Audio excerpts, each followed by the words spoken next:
allez bien. On se retrouve cette semaine pour une émission sur le thème de l'été, des vacances. Je pense qu'on a tous hâte. Je vais pour ma part vous présenter les incontournables de l'été. J'en ai sélectionné certains, je peux pas tous vous les montrer. Alors le premier, pour moi, depuis que j'ai des enfants, chaque année ils ont un petit top UV, donc pour les protéger du soleil avec le petit chapeau. C'est parfait pour la plage et la piscine, ça les protège bien je trouve et moi de mon côté ça me rassure. Ensuite les petits sprays donc Parakito pour les petits moustiques qui nous gâchent les vacances, qui nous gâchent l'été tout simplement. Enfin pour ma part je les déteste. Alors voilà, moi tous les ans je prends ceux de Parakito parce que j'en suis très satisfaite. Ensuite, alors elle nous sauve. Hier on était à la plage, il faisait mais super chaud. Et la petite bombe d'eau qui vient du frigo, c'est parfait pour se rafraîchir. Ensuite on a les petits jeux, les incontournables pour s'amuser en vacances. La pétanque, la petite pieuvre d'eau, qu'est-ce qu'on a encore, le petit molki. Pour moi c'est des vacances réussies, c'est avec des jeux. Ensuite, je vous présente, alors je l'ai présenté en story cette semaine, je viens de l'acheter, je l'ai testé hier, je trouve qu'elle est topissime. C'est pas parce que je travaille chez Decathlon, mais donc déjà c'est c'est une tente UV qui est avec un tissu fraîche. Donc en fait ça ça garde la fraîcheur à l'intérieur de la tente, donc c'est plutôt top. Et j'ai trouvé que ça protège les enfants, donc c'est vraiment top. Et de deux, pour mettre tous les affaires, enfin moi j'ai mis toutes mes affaires à l'intérieur, j'ai fermé et on a été se baigner tranquille. Il n'y a rien qui s'envole, il n'y a rien qui part, tout est dans la tente. Pour finir, je vais vous parler de ma nouvelle bouée. Alors je vous explique un petit peu, je l'ai chopée chez Action à 4,50 €. J'ai pas fait gaffe aux dimensions. Et quand on a voulu s'en servir pour poupette, je me suis rendu compte que c'était plus une bouée pour adultes que pour enfants. Alors voilà, il n'y a pas de problème, je vais être bien protégée, pas de risque de noyade. Non mais c'était quand même à mourir de rire quoi, je me suis dit mais Céline t'as même pas regardé. Et mon mari forcément il s'est bien moqué de moi quand il a vu cet hippocampe géant. Mais bon, en tout cas si vous êtes fan d'Action, il y a énormément de jeux de plage, de piscine, tout ce qui est bouée, franchement c'est vraiment pas cher du tout. Donc voilà, j'en ai fini. N'hésitez pas à me mettre en commentaire vos incontournables de l'été, comme ça donne des idées. Moi j'ai pas pu tout montrer. J'espère que cette émission vous a plu. N'hésitez pas à mettre un petit pouce bleu. Et je vous souhaite une excellente semaine. Je vous fais plein de bisous et franchement profitez du beau temps. Ça fait vraiment du bien. Salut les crazy, j'espère que vous allez bien, c'est bientôt les vacances et nous on part cette année au Portugal avec ma famille comme on fait très souvent et on me pose souvent des questions pour comment ça se passe quand on prend l'avion, quand on va à l'étranger avec des enfants, donc je me suis dit que je vous allais donner quelques petites informations pour ceux qui ne savent pas du tout. Alors nous on a déjà pas mal voyagé avant et depuis qu'on a des enfants beaucoup moins, mais on a quand même fait des sacrés voyages puisque Margot a déjà été à l'île Maurice, aux États-Unis et après on a fait Bali avec les 2 enfants. Alors à savoir déjà le prix du billet d'avion quand vous... Alors, je vais vous dire à peu près parce que toutes les compagnies c'est à peu près pareil, après il y a peut-être des petites différences, mais alors dans l'avion quand vos enfants ont moins de 2 ans, ils ne payent pas le billet d'avion ou ils payent vraiment une toute petite partie, et ce qui veut dire qu'ils n'ont pas de siège, donc vous êtes obligé de les asseoir sur vos genoux. Alors quand c'est des bébés qui sont petits ça peut aller, nous quand on avait été avec Margot qui avait 2 ans quelques, c'est un peu plus chiant, mais bon après c'est comme ça. Donc à partir de 2 ans ils payent l'avion et ils ont leur siège. Nous quand on a été à Bali, Margot avait déjà son siège et Léo comme il était bébé il était dans un petit berceau, on avait un petit berceau qui s'accroche et du coup on avait pas mal de place, c'était bien. Donc quand on a des longs courriers comme ça c'est bien d'avoir le petit parce que sinon c'est compliqué. Alors quand on a des enfants, on fait la queue comme tout le monde pour enregistrer ses bagages, tout ça. Par contre après quand vous embarquez dans l'avion, ils laissent toujours passer ceux qui ont des enfants ou les handicapés avant pour embarquer dans l'avion avant plus facilement. Il y a dans certains pays comme aux États-Unis où c'est juste génial, on fait la queue nulle part. Dès qu'on a des enfants, que ça soit là ou un enregistrement des bagages, ils nous font passer avant. C'était au Canada aussi je crois, quand on a fait escale c'était pareil et c'est vraiment un luxe parce que quand on voyage avec des petits, après un long vol, franchement c'est super compliqué. Alors donc ils ont voilà, soit leur siège, soit ils sont sur vos genoux, ça peut être compliqué. Après au niveau des bagages, ils ont aussi leur, vous avez le droit à chaque fois avec les enfants d'emporter un petit sac allongé, et vous avez le droit aussi d'emmener un équipement, c'est-à-dire que vous pouvez emmener une poussette ou vous pouvez emmener un siège auto. Nous par exemple cette année avec Ryanair, les enfants ont chacun 10 kilos en bagage à main puisqu'ils payent leur billet d'avion, donc ils ont 10 kilos en bagage à main, plus après ils peuvent prendre leur poussette. Donc on va prendre une poussette et on va prendre aussi un siège auto puisqu'on a le droit de les prendre gratuitement, enfin c'est compris dans le billet d'avion. Donc c'est plutôt pratique parce que moi j'ai pas envie de relouer un siège auto en vacances et il nous faut absolument une poussette. Donc on prend avec. Pareil, s'ils ont payé leur billet d'avion et même si ils n'ont pas payé, ils ont quand même un repas comme tout le monde. On avait été étonnés d'ailleurs quand on a été à Bali puisque Léo était bébé et il y avait vraiment le menu pour bébé avec des petits pots de bébé. Ils donnent même des petites couches. Il y a vraiment tout ce qu'il faut. C'est fait pour. Ils ont l'habitude. Pour les occuper pendant le vol, moi je vous conseille si vous pouvez, si c'est des longs courriers, prendre un vol de nuit, ça paraît plutôt logique. Quand on est parti à Bali, on était très stressés parce qu'avec 2 enfants, c'était très long. Il y avait 24 heures de voyage, enfin 19 heures en tout, avec les escales, changement d'avion, tout ça. Et on a pris le premier vol, il durait 8 ou 10 heures et c'était un vol de nuit et mon ami Léo dans le petit lit là, il a dormi tout le vol, donc c'est top. Et après quand c'est des longs courriers, il y a la télé pour les enfants, même si vous êtes contre les écrans, ça aide bien pendant les voyages. Quand c'est des petits vols de 2-3 heures, normalement les enfants ils aiment tellement l'avion, ils découvrent tout que ça passe assez vite. Après vous pouvez, quand l'avion il a décollé, marcher dans les rangées, et quand c'est des longs vols, les gens ils sont assez conciliants, ils vous laissent marcher dans les rangées. Nous à chaque fois qu'on a voyagé, les hôtesses de l'air, tout ça, ils étaient au top avec les enfants, ils venaient nous apporter tout ce qu'on avait besoin, ils donnent même des petits jouets, des petits cadeaux pour occuper les enfants, donc c'est plutôt cool. Bon, voilà à peu près les informations les plus importantes qu'il faut savoir. Après, quand vous faites un long vol, si c'est la première fois que vous prenez l'avion, bon, c'est rare qu'on fasse un long vol dès le départ, mais si vous êtes avec des enfants, vêtements, faites au plus pratique, habillez-vous pratique, mettez les enfants en pyjama, parce que voilà, même les changer dans l'avion, c'est pas ce qu'il y a de plus pratique. Mais nous, on l'a fait, on était avec les deux, et ça s'est très très bien passé, mieux qu'on ne l'aurait cru. Et voilà, après on oublie tout quand on part en voyage et que c'est super. Nous, on a un petit vol, donc ça va aller.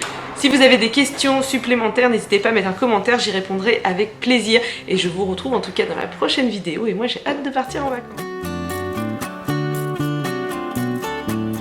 Hello les crazy, j'espère que vous allez bien. Je suis ravie de vous retrouver dans une nouvelle vidéo. Nouveau décor derrière moi parce que je suis en vacances dans un camping. Et justement aujourd'hui on va parler vacances puisqu'on a décidé de vous faire une vidéo autour de ça parce que c'est bientôt l'heure de partir en vacances ou de profiter de ces moments en famille. Donc moi pour ma part je vais vous donner mes astuces pour partir en vacances de façon légère et puis surtout pour être organisée. La première chose que je fais c'est que je prépare des checklists. Je prépare des checklists pour les enfants. Pour la nourriture, pour ma valise à moi, pour tout ce qui est trousse de toilette, pour je sais pas, selon les activités qu'on va faire, etc. Enfin bref, je prépare des checklists vraiment pour tout. Je les prépare en amont de façon tranquille. En général, je les prépare même un petit peu. Je vais avoir pas mal de temps avant les vacances, histoire que au fur et à mesure je rajoute des choses, etc. Donc voilà, j'hésite vraiment pas à faire une checklist par valise. Voilà, donc vraiment une checklist par valise selon les activités qu'on va faire. Pareil, j'essaye d'anticiper un petit peu les tenues, etc. pour pouvoir les noter sur ma checklist. Il faut savoir qu'au niveau des tenues, je n'emmène jamais plus de 7 tenues, notamment pour mes enfants. Moi parfois c'est même moins, mais j'emmène jamais plus de 7 tenues, même si on part 2 semaines, 3 semaines, 1 mois admettons. Je me limite à 7 parce que sinon on s'emballe dans des trucs et des trucs et des trucs et vous arrivez avec des valises beaucoup trop grosses, avec des choses dont vous ne vous servirez jamais, etc. Donc moi il faut savoir que vraiment je n'emporte toujours que 7 tenues et j'essaye d'avoir des couleurs assez neutres par exemple pour pouvoir mixer le plus possible les vêtements entre eux. En général du coup sur place je trouve une laverie, ce genre de choses et si jamais je reste plus d'une semaine eh ben je fais toutes mes lessives, etc. et je tiens vraiment très très bien avec cette tenue.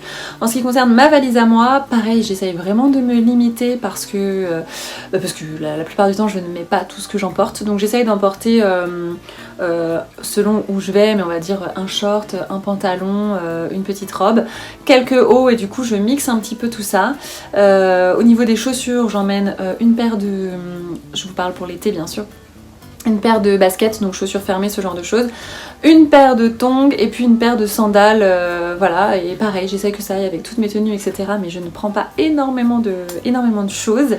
Dans la voiture, je vais vous en parler un petit peu aussi. Je vais vous montrer en même temps comment on s'organise, mais du coup dans la voiture on a, vous savez, les petits organiseurs de voiture et du coup on met dedans directement quelques couches, on met les biberons d'eau, on va mettre des petits gâteaux, on met la tablette par exemple pour les dessins animés, etc. Et donc on organise tout ça dans la voiture, donc du coup on n'a pas à rechercher à chaque fois dans les sacs, etc. Ce dont les enfants ont besoin. Tout est derrière le siège passager ou le siège conducteur, ils ont ça à portée de main, s'ils arrivent à le prendre tout seul c'est très bien, sinon bien sûr on leur donne. Mais dans la voiture voilà, on organise ça comme ça. Au niveau de la nourriture, quand on part comme ça par exemple en camping, etc., qu'on emmène de la nourriture, j'emmène toujours, alors on a une glacière électrique qu'on a trouvée d'ailleurs chez La Foire Fouille à 25 € je crois, quelque chose comme ça, donc un prix assez intéressant.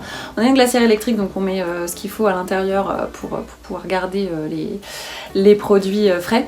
Mais sinon j'emporte une grande glacière et une petite, parce que du coup quand on part comme ça en balade, juste voilà une matinée, je veux dire une après-midi ou quoi que ce soit, on n'a pas envie de prendre la grosse glacière, on prend juste la petite et du coup on peut mettre à l'intérieur juste des petites compotes, des petits gâteaux, etc. Et elle se glisse facilement dans un sac à dos, ce genre de choses, donc c'est plutôt pratique. Donc j'emmène toujours, voilà, quand je pars comme ça, une assez grande glacière et une plus petite. J'emmène toujours aussi une bouteille thermos, parce que du coup même pour garder l'eau au frais, c'est top. Petite astuce valise aussi, rangement dans vos valises, c'est que j'aime bien ranger aussi les affaires dans des petits sacs. Alors vous pouvez en trouver, vous avez des organisateurs de voyage aussi avec vraiment des petits sacs, vous pouvez mettre vos vêtements dedans et du coup vous pouvez, voilà, vous prenez votre petit sac, vous le rangez directement dans les dressings, tout ça, dans votre logement de vacances et voilà, vous n'avez pas à tout redéplier, tout remettre, etc. Il existe, voilà, des petits rectangles qui sont à zipper en fait, tout simplement.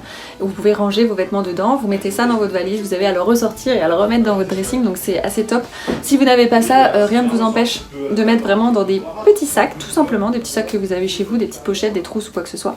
Soit vos vêtements, soit un petit peu tout. Moi j'essaye d'avoir par exemple une petite trousse pour tout ce qui va être chargeur, une petite trousse bien sûr à pharmacie, une petite trousse avec des petits jouets, voilà, j'essaie vraiment d'avoir des rangements comme ça, des petits sacs, des petites trousses pour que ça soit justement organisé et qu'il n'y en ait pas partout. Voilà, bien écoutez, c'était mes petites astuces organisation voyage. Depuis que je fais ça, vraiment tout est plus fluide, plus organisé et j'oublie nettement moins de choses. Ma charge mentale a bien diminué, donc je vous le conseille aussi. J'espère que ça vous a plu. Sur ce, je vous fais de gros bisous et je vous dis à très vite. Bye bye.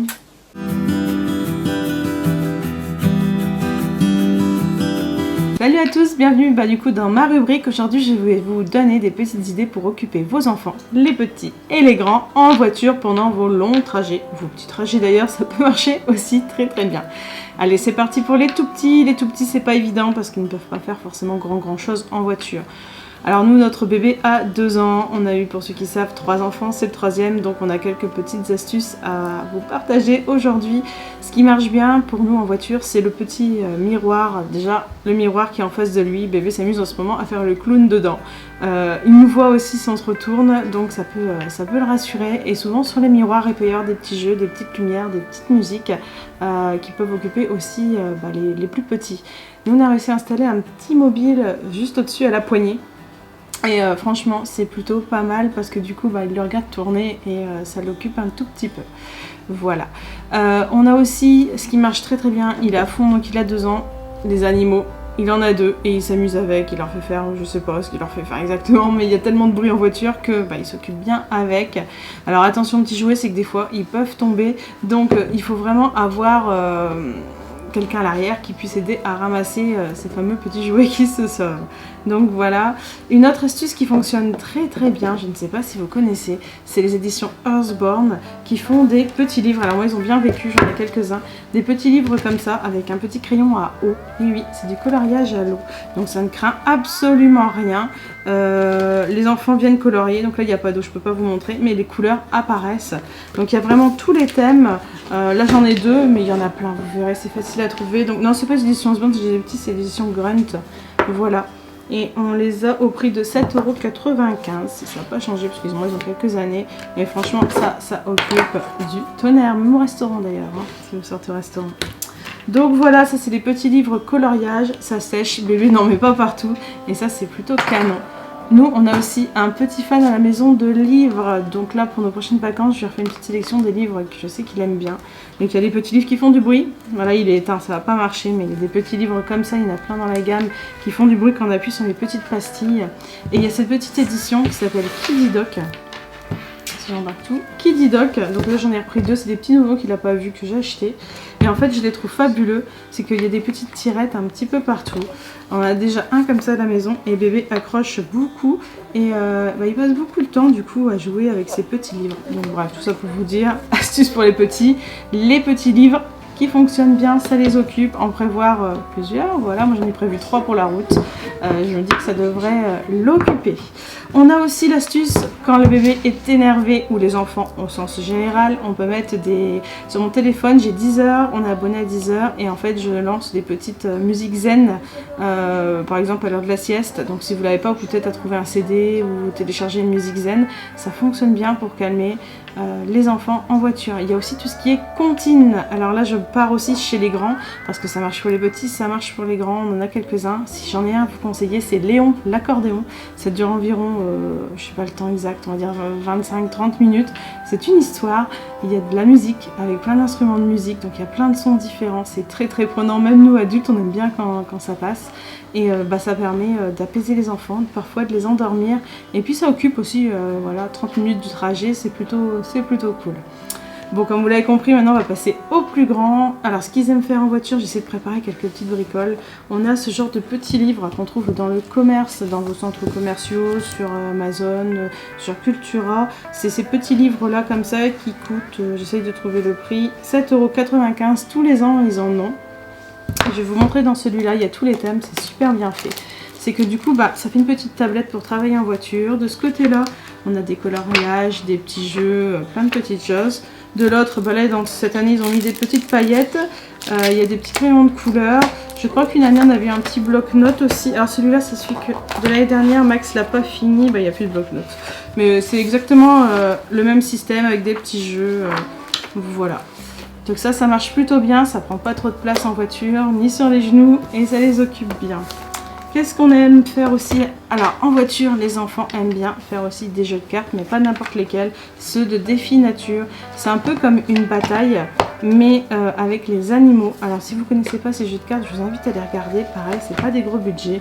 Alors je prends l'exemple de ce lapin. Je sais pas si vous voyez très très bien.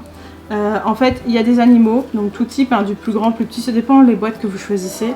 Et en fait vous avez la longueur de l'animal, le poids, la queue, la longévité, le temps de gestation. Donc il faut des enfants qui sachent lire par contre. Et en fait c'est une bataille, on prend une carte chacun notre tour, on dit allez on fait la bataille sur le poids. Donc celui à 3 on met, et celui qui a l'animal qui a le plus de poids gagne la bataille. C'est un peu comme une bataille, mais version animaux, ça change, ça plaît beaucoup aux enfants et en même temps ils apprennent des choses sur, voilà, sur la nature tout simplement. Donc ça c'est un jeu qui nous plaît beaucoup et pareil, format tout petit qui prend pas beaucoup de place, ça occupe. Donc voilà, autre jeu qu'on aime bien faire en voiture, et ça vous pouvez le retrouver, soit le faire maison, soit le retrouver sur maman-plume.fr en tapant l'auto-voiture. Voilà, c'est le loto voiture. Donc moi j'ai mis des petites images qu'on peut retrouver sur la route, comme un bus, un camping-car, un arbre, un feu rouge. Et vous mettez cette feuille là dans un plastique avec un feutre Velleda, ou si vous n'avez pas un crayon de bois, tout simplement vous barrez, voilà, ça dépend si vous voulez la réutiliser ou pas. Et les enfants, au fur et à mesure qu'ils trouvent une moto, ils la barrent, et le premier des deux, ou tout simplement votre enfant, quand il a fini, il a gagné. Voilà, ça dépend la mission que vous leur donnez, mais du coup ça les occupe aussi pas mal à trouver les petits objets, les petits véhicules sur la route. Voilà, donc ça retrouvé sur mamanplume.fr, donc encore une fois le fabriqué maison. Au niveau des jeux manuels, toujours, j'en ai encore 2 à vous présenter.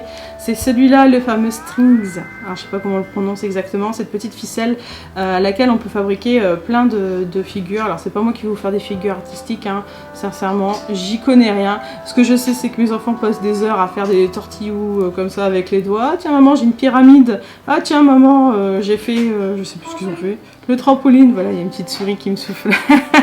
Donc ça, ils en ont chacun un, pareil. Niveau place, ça prend pas de place et ça les occupe bien parce que du coup ils font des challenges à 2, ils font des jeux à 2 et voilà. Donc ça c'est vraiment les petits jeux qui prennent pas de place.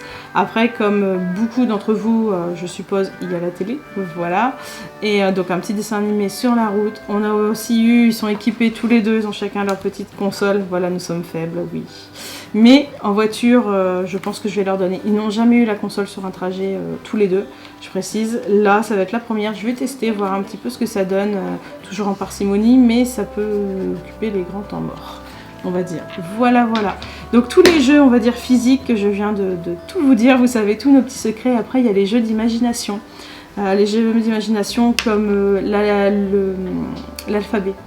Alors si votre enfant ne connaît pas encore l'écriture des mots, le sens vraiment des mots, vous pouvez dire trouve-moi des mots où il y a le son A. Donc par exemple, la maman commence, va dire animaux, l'enfant commence, après tu dis à toi, l'enfant va dire avocat, autour du papa, bah ananas, et voilà. Et le premier qui trouve plus de mots avec le son a perdu. Ça permet de travailler les sons. Vous pouvez faire la même chose avec l'alphabet, une sorte de bac. Sauf que c'est l'alphabet, il faut trouver des mots qui commencent par la lettre A, donc c'est un petit peu plus difficile que d'entendre le son. Mais ça fait une petite variante, c'est un petit jeu évolutif. Il y a aussi un jeu qui plaît beaucoup aux enfants. On donne des points par exemple, t'as 1 point si tu trouves une voiture rouge, t'as 2 points si tu trouves 2 hommes dans une voiture, t'as 3 points si tu trouves un barbu avec des lunettes. Voilà, et on peut évoluer et à la fin on compte les points. Voilà, c'est le jeu très très bête, mais du coup les enfants sont à fond. Ah, dans la voiture là il y a 2 hommes donc j'ai gagné tant de points. Ah là il y a un barbu machin. Bon, désolé pour les barbus, mais du coup c'est quelque chose de rigolo à faire. Ça change des jeux traditionnels, on va dire tout simplement. Voilà, il y a les numéros de plaques aussi. Maintenant les départements on les voit plus forcément, mais bon, faut trouver avec des numéros, ou les jeux des couleurs, trouver autant de voitures. Il y a le jeu des nuages aussi, regarder le ciel et essayer de trouver tiens ce nuage là il vous fait penser à quoi, on dit chacun un autre. Voilà, ça plaît bien. Qu'est-ce que je vous avais mis de côté aussi? Les chansons, donc voilà, on peut chanter. Nous on fait, quand je vois qu'on arrive près du camping, que les enfants commencent à être énervés, pour les détendre un peu avant d'arriver, je passe toutes les chansons qu'ils aiment bien. Du coup on chante à tue-tête, c'est la fiesta dans la voiture, généralement 15 minutes avant d'arriver, ou pendant le trajet si tu vois qu'il faut les détendre un peu. On va aller se faire un petit coup de chansons, voilà. Voilà, voilà. Et je crois que je vous ai dit l'essentiel. Je vérifie en même temps, j'ai fait ma petite liste. Je triche. L'essentiel de nos idées. J'espère que ça vous aura apporté plein d'idées. N'hésitez pas à me faire un retour, je suis super intéressée. Alors je vous souhaite à tous de très bonnes vacances. Profitez bien de vos vacances en famille pour vous régénérer, pour faire le plein de souvenirs. Et avec les Cozy, on va aussi partir en vacances. Alors on va faire une petite pause et on se retrouvera un peu plus tard.